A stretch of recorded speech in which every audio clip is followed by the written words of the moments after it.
सुबह सबसे पहले उठी, खाए चने और बादाम। उसके बाद थोड़ी देर बाद करा ब्रेकफास्ट, उसमें खाए ओट्स।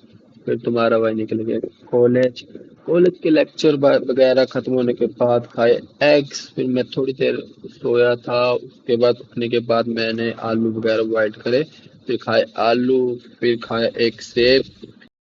फिर अब मैं रास्ते में मिले मेरे को पप्पी, उनको मैंने बिस्किट डाले। फिर तुम्हारा वह पहुंच के जिम में करा चेस्ट का वर्कआउट। और एक बात और भाइयों, सब्सक्राइब करो यार, अच्छी अच्छी वीडियो आने वाली है, बहुत ही अच्छी अच्छी। तो उसके बाद जिम के बाद मुझे हॉस्टल में करे खाए आज भुट्टे।